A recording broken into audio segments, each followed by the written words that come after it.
सबको जय मसीह की। आज के दिन के लिए हम परमेश्वर का धन्यवाद करते हैं कि परमेश्वर की उपस्थिति में हम फिर शामिल हैं और परमेश्वर की आराधना हम करते हैं। अब इस समय हम परमेश्वर के वचन में जाएंगे तो हम पहला पतरस 4 अध्याय उसका 1 पद से लेकर 6 पद तक पढ़ेंगे।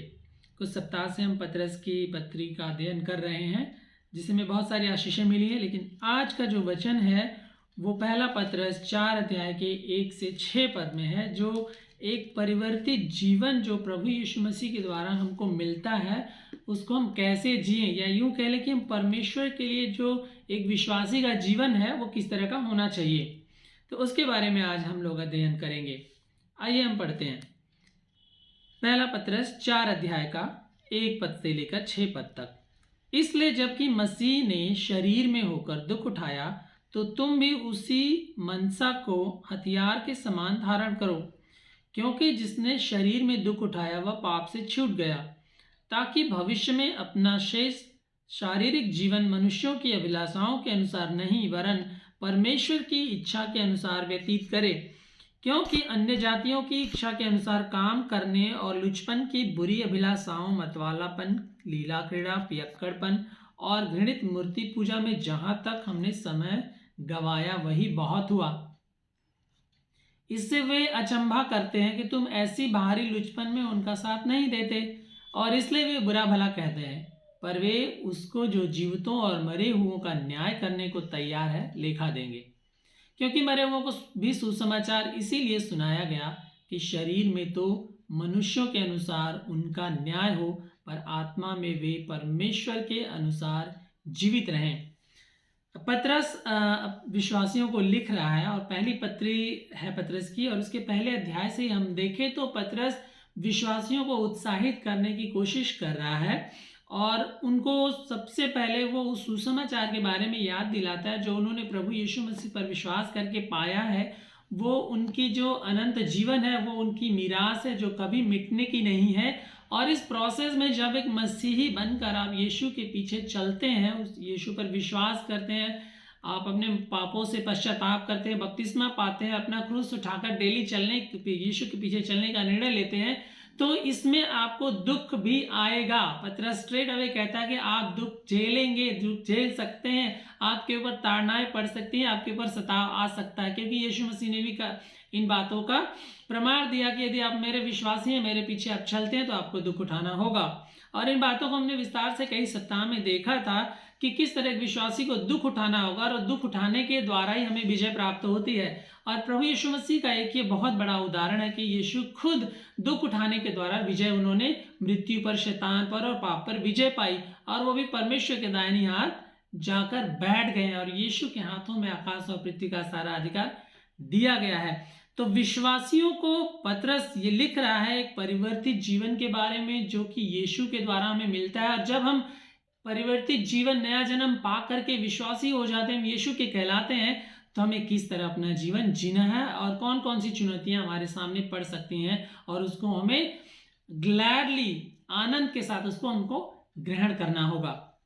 तो यहाँ पे पतरस लिखता है, इसलिए जबकि मसीह ने शरीर में होकर दुख उठाया तो तुम भी उसी मनसा को हथियार के समान धारण करो। प्रभु यीशु मसीह का उदाहरण पतरस दे रहा है कि जब प्रभु यीशु मसीह शरीर में होकर दुख उठाया, अगर फिलिपियों की पत्री 2 अध्याय में हम पढ़ते हैं कि किस तरह प्रभु यीशु मसीह ने अपना ईश्वरत्व छोड़कर मनुष्य देह धारण कर लिया, अपने आप को उन्होंने शून्य कर दिया और वो हमारे समान बन गए।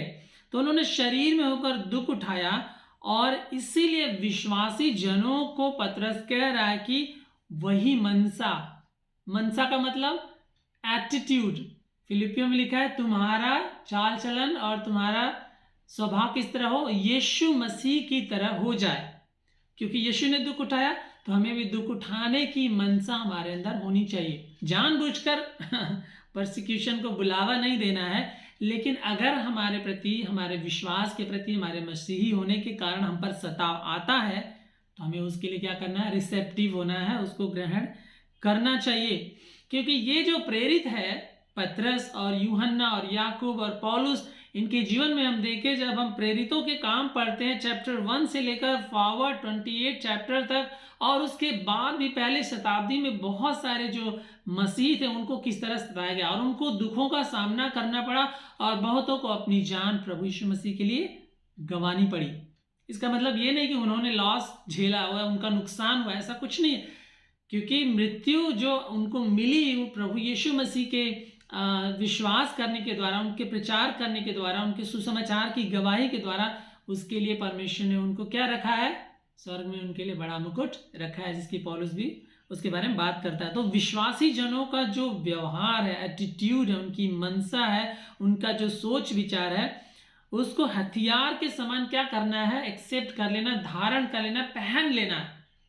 पिछली बार हमने बताया था कि यीशु मसीह को जब आप पहन लेंगे तो लोग आपको नहीं देखेंगे, फिर यीशु मसीह को देखेंगे ना। जब यीशु मसीह की हम बातें करेंगे, यीशु मसीह के बारे में हम बताएंगे और जैसा प्रभु ने हमको कहा उस तरह हम अपनी चाल चलन रखेंगे, उसका व्यवहार रखेंगे, वैसी बोली रखेंगे, वैसे अपना जीवन यापन करेंगे, तो लोग कहेंगे ये यीशु मसीह के मानने वाले लोग हैं। प्रेरितों की पत्री में जब मसीही लोग, प्रेरित लोग जब फैलने लगे, प्रचार करने लगे, तो अंताकिया में, एंटियोक में उनको क्या कहा गया, उनको मसीही कहा गया। ये मसीही लोग हैं, यीशु मसीह को मानने वाले लोग, उनकी जीवन की गवाही। पौलुस क्या कहता है, तुम यीशु मसीह की क्या हो, पत्रियां हो। हमारा जीवन इसी तरह क्या करना है, पत्रियों के समान दिखना है। तो पतरस यहाँ पे कह रहा है उसको हथियार के समान क्या कर लो, धारण कर लो उस मानसिकता को, क्योंकि जिसने शरीर में दुख उठाया वह पाप से छूट गया। ये बहुत ही पावरफुल स्टेटमेंट है, जिसने शरीर में दुख उठाया वो पाप से छूट गया। सबसे ज्यादा दुख उठाने वाला कौन है, यीशु मसीह ने हमारे लिए दुख उठाया। उसके बाद देखते हैं नए नियम में, प्रभु यीशु मसीह के बाद अगर किसी ने सबसे ज्यादा दुख उठाया तो वो पौलुस है। बहुत उसने मार खाई, जान पर खेल कर, कई बार उसको जान पर उसकी जान जाने वाली थी, इस तरह उन्होंने, लोगों ने उसको पत्थरवा करके छोड़ दिया कि अब ये मरने वाला है। तो सबसे ज्यादा पौलुस दुख उठाता है, और यहाँ पे लिखा है क्योंकि जिसने शरीर में दुख उठाया वह पाप से छूट गया। हम जानते हैं इस संसार में हमारे पास बहुत सारी परीक्षाएं, आंखों की अभिलाषा, शरीर की अभिलाषा और जीविका का घमंड।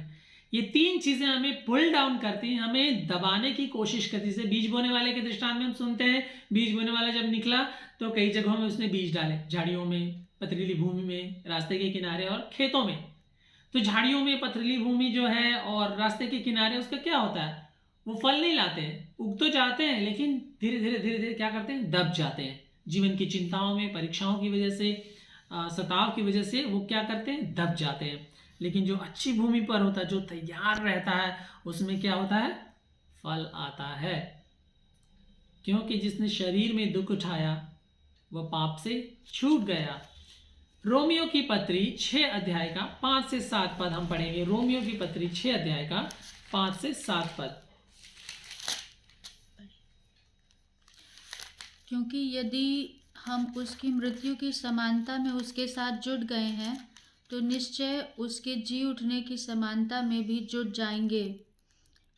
हम जानते हैं कि हमारा पुराना मनुष्यत्व उसके साथ क्रूस पर चढ़ाया गया ताकि पाप का शरीर व्यर्थ हो जाए और हम आगे को पाप के दासत्व में ना रहें, क्योंकि जो मर गया वह पाप से छूटकर धर्मी ठहरा। आमीन। यहाँ पे बहुत पावरफुली पौलुस यहाँ लिखता है कि पाप के लिए मृतक हम हो जाते हैं और मसीह के लिए क्या करते हैं, जीवित हो जाते हैं। क्योंकि यदि हम यीशु की मृत्यु की समानता में उसके साथ जुट जाते हैं, जब हम विश्वास करते हैं, बपतिस्मा लेते हैं, तो क्या होता है, हम यीशु की मृत्यु की समानता में हम जुट जाते हैं। जिस लाइक कि हम भी क्रूस पर उसके साथ चढ़ाए गए हैं, तो निश्चय उसके साथ हम उसके जी उठने में भी जुट जाएंगे। हम जानते हैं कि हमारा पुराना मनुष्यत्व, जो पाप का मनुष्यत्व था, उसके साथ क्रूस पर चढ़ाया गया ताकि पाप का शरीर व्यर्थ हो जाए। जो हमारा पाप का शरीर है वो यूजलेस हो जाए और व्यर्थ हो जाए, और आगे को हम पाप के दासत्व में ना रहें।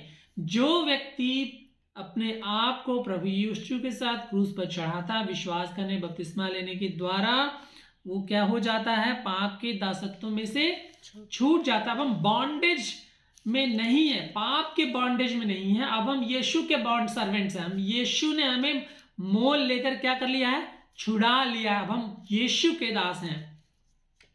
7वें पद में क्या लिखा है, क्योंकि जो मर गया वह पाप से छूटकर धर्मी ठहरा।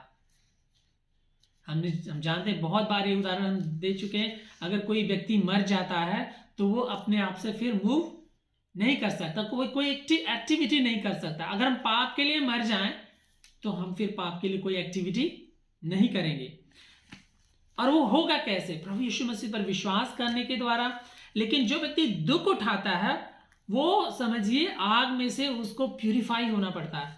आपका दुख जो है वो एक तरह से आग के समान है, वो आपको प्यूरिफाई करता है। अय्यूब का उदाहरण हम देखते हैं, किस तरह उसने दुख झेला, लेकिन लेटर ऑन परमेश्वर ने उसको डबल आशीष दी, प्यूरिफाई होकर वो निकलता है। तो जो व्यक्ति दुख उठाता है, एक्सपीरियंस से, अनुभव से, वो क्या करता है, प्यूरिफाई होकर निकलता है। और पाप को वो क्या करता है, रेसिस्ट करता है, वो फिर दोबारा पाप नहीं करता। वो बहुत ही परमेश्वर पर उसका भरोसा होता है। पहला पत्रस 4 अध्याय के 2 पद में आते हैं, ताकि भविष्य में अपना शेष शारीरिक जीवन मनुष्यों की अभिलाषाओं के अनुसार नहीं वरन परमेश्वर की इच्छा के अनुसार हम क्या करें, व्यतीत करें। जब हमने यीशु को ग्रहण कर लिया, यीशु हमारा आदर्श हो गया, क्योंकि यीशु ने दुख उठाकर विजय प्राप्त की। और वैसे ही हम दुख उठाकर विजय प्राप्त करते हैं, पापों के लिए हम मर जाते हैं तो हम पाप से छूट जाते हैं। तब क्या होता है, हमें अपना शारीरिक जीवन की जो अभिलाषाएं हैं, शारीरिक जीवन की अभिलाषाएं हमने अभी बताया, आंखों की अभिलाषाएं, बहुत सारी चीज़ें देखते हैं। जब हम बहुत सारी चीज़ें देखते हैं, मटेरियल चीज़ें हैं, पर्सनल चीज़ें हैं, शरीर की अभिलाषाएं हैं, शरीर की जो सेटिस्फैक्शंस है, उसको जब हम बहुत सारी चीज़ें देखते हैं तो हम उसको पाने की कोशिश करते हैं, और वो आंखों की अभिलाषा क्या हो जाती है, शरीर की अभिलाषा में बदल जाती है। और फिर क्या करती है, वो पाप को जन्म देती है। जैसा याकूब कहता है, कंसीव हो जाते हैं हमारे जीवन में, हमारे शरीर में, और फिर हम गलत रास्ते में हम बढ़ जाते हैं। जीविका के घमंड में, चीज़ों की कलेक्शन में हम उलझ जाते हैं। विश्वासी जन, ये वचन जो है अविश्वासियों के लिए नहीं लिखा हुआ, ये वचन विश्वासियों के लिए लिखा हुआ है। तो विश्वासी होकर भी हम क्या करते हैं, इस संसार में हम उलझ जाते हैं। कहाँ उलझ जाते हैं, अभिलाषाओं में उलझ जाते हैं। तो पतरस कहता है अभिलाषाओं में हमको नहीं उलझना है। शारीरिक जीवन मनुष्यों की अभिलाषाओं के अनुसार नहीं, विश्वासी जनों, वरन परमेश्वर की इच्छा के अनुसार हमको जीवन बिताना। जो कुछ भी करना है परमेश्वर की इच्छा के अनुसार करना है। पौलुस नहीं कहता है अगर खाते हो तो परमेश्वर की इच्छा के लिए खाओ, सोते हो तो परमेश्वर के लिए, उठना बैठना सब कुछ तुम्हारे क्या है, चाहे खाओ या पियो, जो कुछ भी करो तुम परमेश्वर की महिमा के लिए करो। रोमियो 6 अध्याय का 2 पद हम पढ़ते हैं, कदापि नहीं, हम जब पाप के लिए मर गए तो फिर आगे को उसमें कैसे जीवन बिताएं। पौलुस कह रहा है अगर जब हम पाप के लिए मर गए, विश्वासी हो गए, प्रभु के चेले हो गए, तो अब हम पाप में कैसे जीवन बिताएं। पाप में हम कैसे जीवन बिताएं। एक विश्वासी को कभी भी पाप में जीवन नहीं बिताना चाहिए, क्योंकि बाइबल में पौलुस ही कहता है कि अविश्वासियों के समान असमान जुए में ना जुतो। ज्योति का अंधकार से क्या मतलब है, क्या काम है। एक विश्वासी का विश्वासी से क्या मतलब है, पवित्रता का अपवित्रता से क्या संबंध है। दोनों एक साथ नहीं रह सकते। एक ही कुएं से खारा और मीठा पानी नहीं निकल सकता। भजन संहिता 1 में लिखा है कि हमें दुष्टों की संगति नहीं करना है, कुकर्मियों के साथ उठना बैठना नहीं है।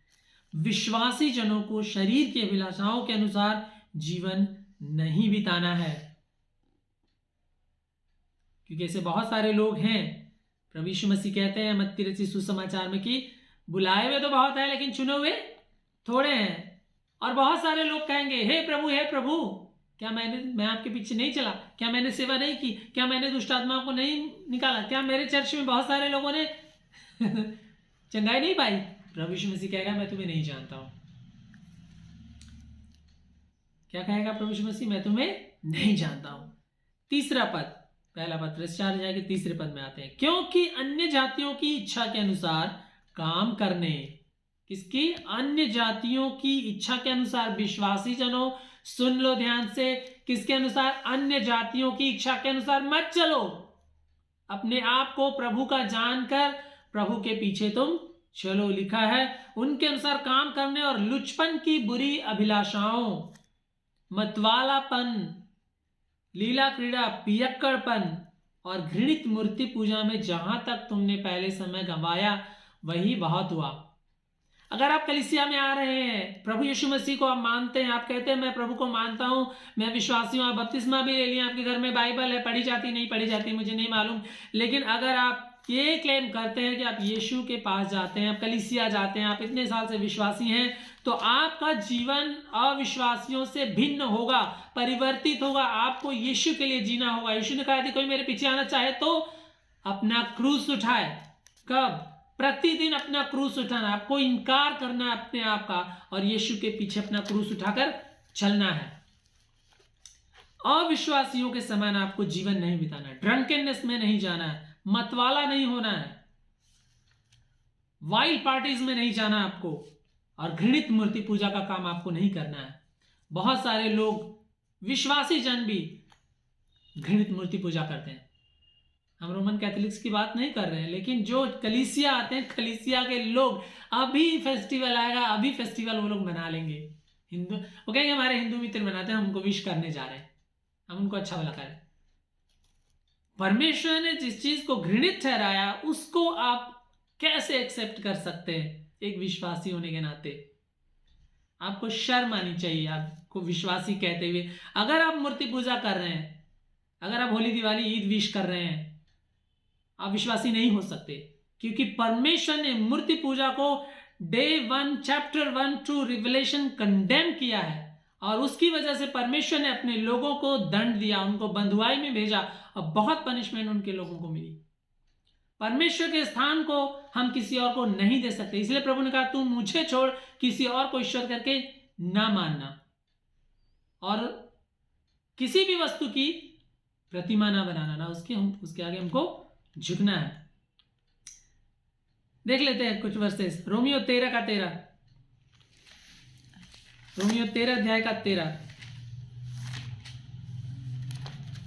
यहां पे इस प्रकार लिखा है, जैसा दिन को शोभा देता है वैसे हम सीधी चाल चले। विश्वासी लोगों को कौन सी चाल चलना है? सीधी चाल चलना है, टेढ़ी चाल नहीं चलना है, ना कि लीला क्रीड़ा और पियक्कड़पन में। अगर आप शराब पीने वाले आदमी हैं, आप कलीसिया जाते हैं, शराब छोड़ दीजिए।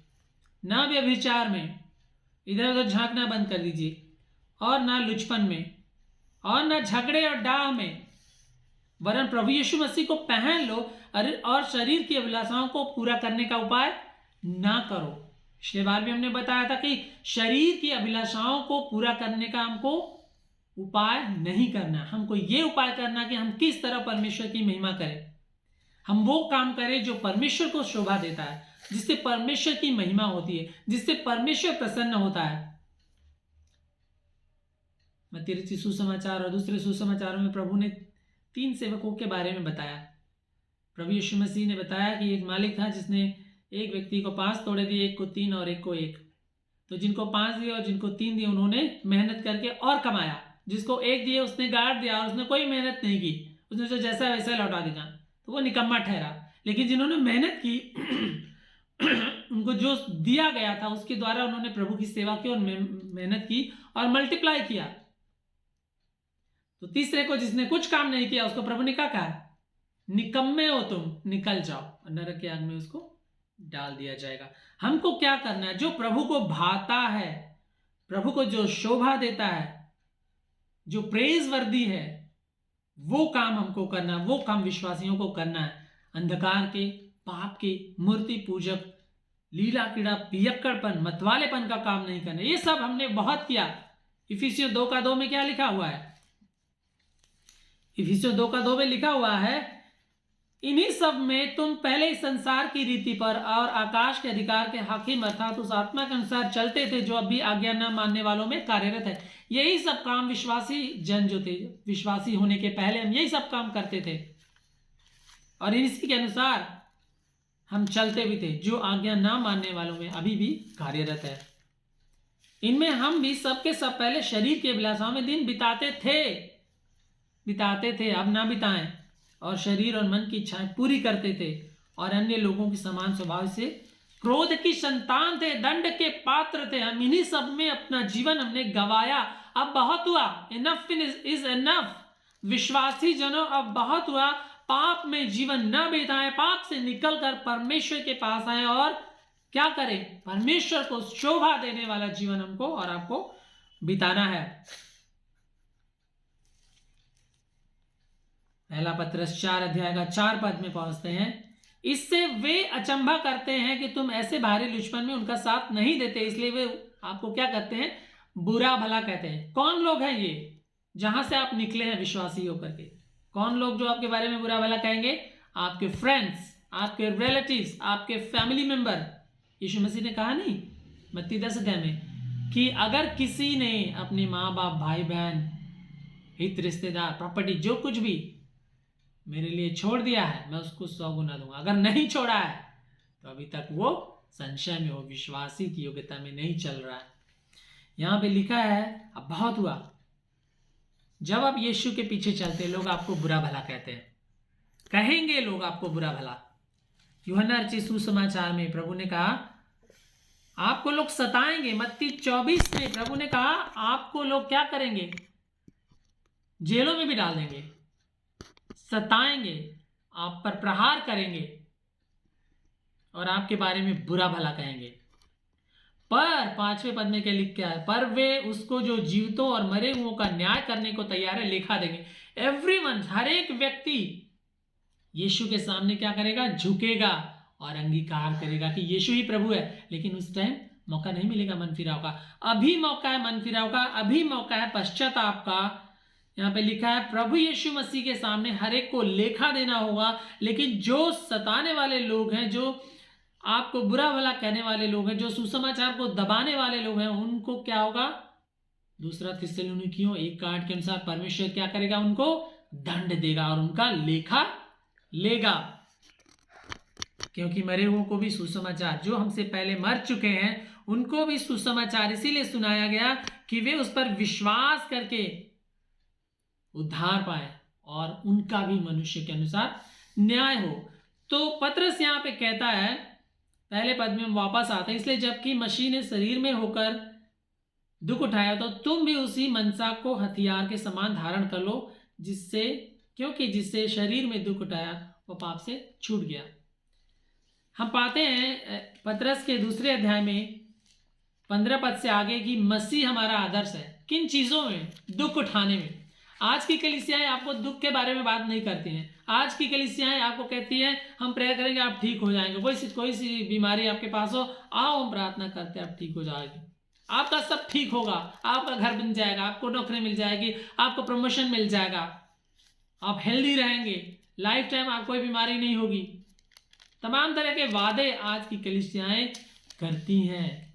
क्या वो आदर्श प्रभु यीशु मसीह ने कहा? प्रभु ने कहा नहीं, तुम व्याकुल ना हो, संसार में तुम्हें क्लेश होता है, लेकिन धारस रखो, संसार को मैंने जीत लिया है।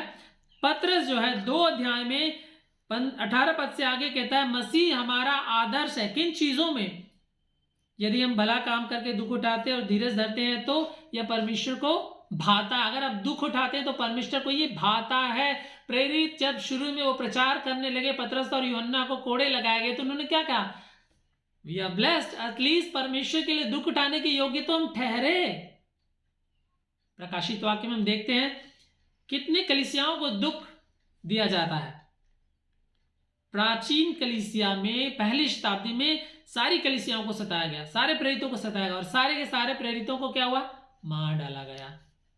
तो क्या उन्होंने लॉस झेला अपने जीवन में? क्या उनका नुकसान हुआ? नो। बाइबल के अनुसार विक्ट्री जो है, जय जो है, हमें दुख के द्वारा मिलता है, प्रॉस्पेरिटी के द्वारा नहीं, ग्लूटनी के द्वारा नहीं, लेकिन दुख उठाने के द्वारा।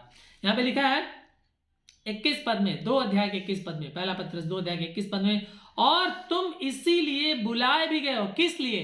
दुख झेलने के लिए। अगर तुम यीशु के विश्वासी हो तो तुम्हें दुख होगा, लोग तुम्हें पकड़वाएंगे, जेल में डाल देंगे, बंदीगृह में डाल देंगे, पीटेंगे, मारेंगे। आजकल बहुत ज्यादा सताव हमारे देश में हो भी रहा है, हम देख भी रहे हैं। लेकिन तुम इसी के लिए बुलाए गए हो। You are called for this. क्योंकि यीशु मसीह भी तुम्हारे दुख उठाकर तुम्हें एक आदर्श दे गया है कि तुम उसके पद चिन्हों पर चलो। यीशु का पद चिन्ह ये है कि यीशु के द्वारा यीशु जैसे दुख उठाया वैसे हम भी दुख उठाएं। हम भी यीशु के लिए क्या करें? दुख उठाएं। विश्वासी जनों को दुख उठाना होगा। अगर आपका जीवन बदला है यीशु पर विश्वास करने के द्वारा, अगर आपने नया जन्म पाया है और आप यीशु के पीछे चलने का आपने निर्णय किया है, तो प्रतिदिन आपको अपना क्रूस उठाना होगा। और क्रूस का मतलब क्या है? आपको दुख आएगा, आपको सताव आएगा, आपको लोग बुरा भला कहेंगे, आपको कंडेम करेंगे कि तुम किन सब चीजों पर विश्वास करते हो, ये बेकार चीजें हैं। लेकिन आपको धीरज के साथ मुस्कुराते हुए, जैसे प्राचीन कलीसिया के सेवक और प्रेरित उन्होंने सह लिया, उसी तरह हमें भी सहते हुए क्या करना है?